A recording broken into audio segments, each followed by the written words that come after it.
hermanos y queridas hermanas, en un breve tiempo quiero compartir con ustedes un versículo de la palabra de Dios, del cual vamos a extraer 3 bendiciones que siempre la Biblia, la palabra de Dios, tiene para cada uno de nosotros. Primero a los Corintios capítulo 14, versículo 3, dice así: pero el que profetiza habla a los hombres para edificación primero, luego para exhortación y tercero para consolación. Este pasaje está inserto en medio del tema del hablar en lenguas, pero lo voy a sacar de allí, no es sacarlo del contexto, sino analizarlo un poquitito para que tengamos alguna enseñanza para nuestras vidas. Bien, en primer lugar la Biblia dice que siempre la palabra, valga la redundancia, la Biblia, la palabra de Dios, llega a nuestras vidas con un propósito. Jamás va a pasar desapercibida, ni por Dios que la envía, como dice Isaías 55, su palabra no vuelve a él vacía, ni tampoco para nosotros, va a ser la obra que él quiere que haga. Y en este versículo encontramos que hay 3 cosas que sí o sí la palabra de Dios siempre hace en nuestras vidas, produce algo, un cambio. Primeramente dice nos edifica, y esto tiene que ver con la mente, fortalece el conocimiento, la mente. Luego dice que nos habla la palabra de Dios para exhortación, anima y fortalece el alma. Y en tercer lugar la Biblia dice aquí que nos habla para consolación, y la consolación fortalece el espíritu. Muy bien, vamos a comenzar por lo primero. ¿Qué es lo que hace primeramente la Biblia, la palabra de Dios? Cada vez que Dios nos habla es para enseñarnos, es para edificarnos, y la edificación tiene que ver con el crecimiento, con aquello que vamos adquiriendo día a día, momento a momento, y durante etapas de nuestra vida nos vamos acercando más y más al conocimiento de Dios. No es que ya tengamos todo el conocimiento de Dios, bueno, lo sabemos porque no lo tenemos. Y lo sabemos porque la Biblia también lo dice. La palabra de Dios dice que debemos crecer en la gracia y en el conocimiento de nuestro Señor y Salvador Jesucristo. Segunda de Pedro capítulo 3, versículos 17 y 18.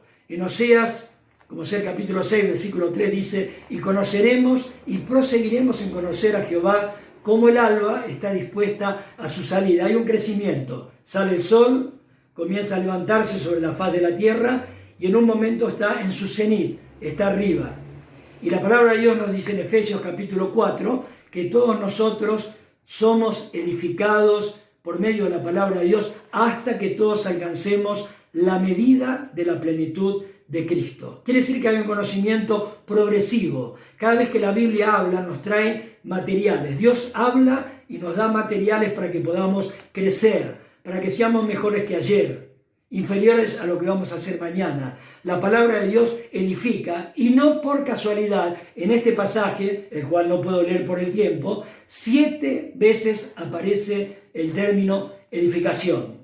Hágase todo para edificación. Léalo usted todo el capítulo 14 y va a encontrar que la palabra de Dios, siempre que es predicada, enseñada, leída, meditada, siempre nos va a traer a nuestra mente la edificación que va a fortalecer entonces el entendimiento, la mente. Nos va a proveer más conocimiento para que seamos más semejantes a Cristo. El propósito de Dios fue, al darnos a Cristo como nuestro Salvador y venir a habitar por el Espíritu Santo en nuestras vidas, que seamos hechos conforme a la imagen de su Hijo. Eso lo tenemos en Romanos capítulo 8, versículos 30, 31 y 32. Ahí habla de que seremos semejantes a Él. Es más, la palabra dice que cuando le veamos, 1 Juan capítulo 3, versículo 4, seremos semejantes a Él. Tenemos esta esperanza y nos purificamos, así como Él es puro. Ahora, la segunda verdad que nos dice este versículo, la segunda acción de la palabra de Dios,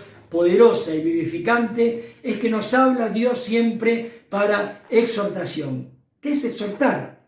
No es golpear, no es amenazar, no es reprender, no es dar duro con la palabra. No, ahí la palabra tiene que ver con el ánimo.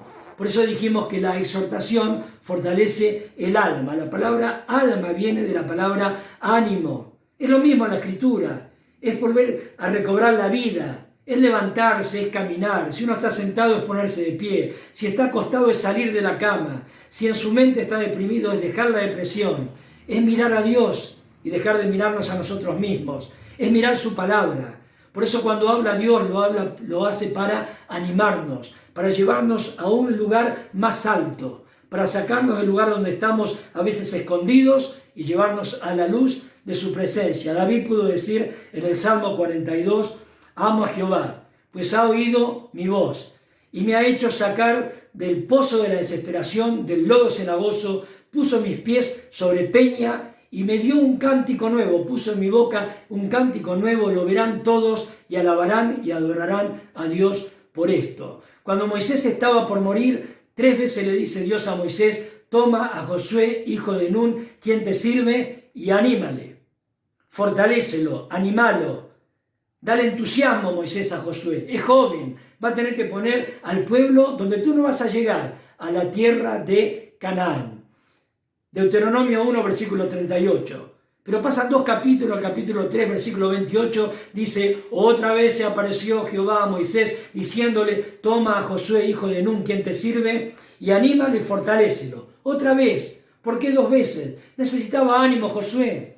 Por eso la palabra de Dios habla para animarnos, para exhortarnos y para llevarnos más arriba en la fortaleza y el conocimiento de nuestro Dios. Capítulo 31 de Deuteronomio, versículos 7 a 9. Le dice Dios a Moisés, toma a Josué, hijo de Nun, en él hay espíritu, hay ánimo, pero anímalo más todavía. No terminó todavía el ánimo para Josué. Y Moisés lo pone delante de toda la congregación, impone las manos sobre él y lo anima delante de todo el pueblo. Y cuando ya muere Moisés y empieza el libro de Josué, dice, aconteció que habiendo muerto Moisés, siervo de Dios, apareció Dios a Josué, ahora directamente diciéndole, mi siervo Moisés ha muerto, ahora levántate. ¿Cuánto implica la palabra levántate? Estaba un poco decaído Josué, su líder, aquel a quien él emulaba, había muerto, se había ido con el Señor. Nadie sabe hasta el día de hoy el lugar de su sepultura. Pero Moisés tuvo que alentarlo a Josué y si lo alcanzó, Dios lo hizo a través de su misma presencia. Y conocemos muy bien ese pasaje hermoso de Josué capítulo 1, versículo 1 hasta el versículo 9 y 10 inclusive.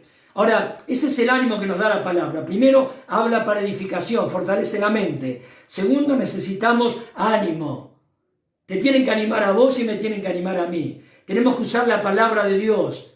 Tenemos que animarnos porque Dios es presente, es real, es fiel, es eterno y habla en nuestras vidas siempre con poder. Pero terminando este versículo, que se pueden hacer muchos mensajes, obviamente, los que me conocen sabrán que siempre digo esto, yo nunca alcanza el tiempo, pero en tercer lugar la palabra de Dios dice aquí que aparece en nuestras vidas, llega cuando la leemos, la estudiamos o la escuchamos a través de una prédica para consolación. ¿Sabe usted que en el original la palabra exhortación y consolación son iguales?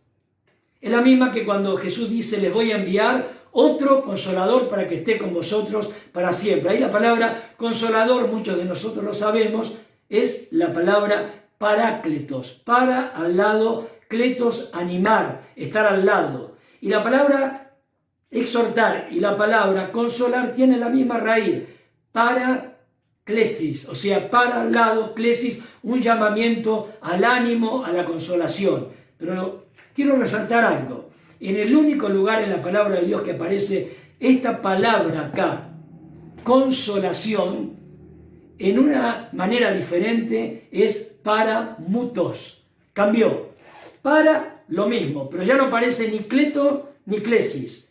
Ya no es estar al lado, si bien lo implica, ya no es hablar, llamar, sino es hablar dulcemente al oído. Ahora, ¿por qué el cambio? La única vez que en el Nuevo Testamento aparece en el griego esta palabra, usted va a buscar en todo el griego del Nuevo Testamento y no está, pero acá está. Porque Pablo está hablando de una consolación especial, la consolación que viene al espíritu del hombre y de la mujer. ¿Por qué? Por angustias, por pérdida de trabajo, por lágrimas, a veces por depresión, muchos creyentes caen en depresión, a veces el futuro se lo ve negro, como ahora que estamos en esta tremenda pandemia, la muerte de un ser querido, del esposo, de la esposa, del padre, de un hijo. Hay angustias en la vida que no las podemos a veces expresar de tal manera que otros nos puedan entender. Pero la palabra para mutos, para al lado, mutias, hablar dulcemente y cercamente al oído. Eso es lo que hace Dios para fortalecer nuestro espíritu. Y en este momento vos y yo y todos necesitamos ser consolados por Dios. Pablo decía en 2 Corintios, capítulo 2, dice: bendito sea el Dios y Padre de nuestro Señor Jesucristo, el cual nos consuela en todas nuestras tribulaciones. ¿Para qué?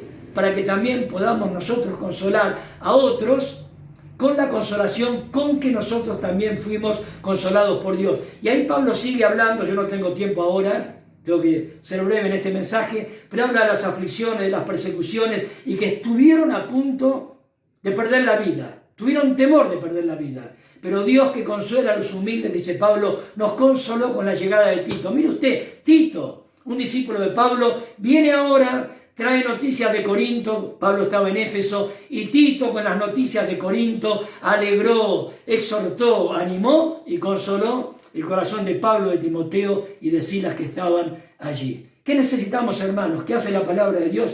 Léala, escúchela, medítela, no se canse de escucharla. Recibimos muchos mensajes a diarios, más en este tiempo. Pero no nos olvidemos que tenemos un Dios que edifica. Siempre Dios nos va a dar palabra de edificación. Un Dios que exhorta. Siempre Dios nos va a dar palabra de ánimo. Y un Dios que consuela. Siempre Dios nos va a hablar dulcemente cerca de nuestro oído para que seamos consolados por Él. Que Dios te bendiga. Que Dios nos bendiga. Bendiga su palabra y podamos seguir adelante. ¿Qué pasará con la cuarentena? ¿Qué pasará con el coronavirus? No lo sé, nadie lo sabe, pero Dios está a nuestro lado, enseñándonos, animándonos y consolándonos. Que Él bendiga su palabra. Amén.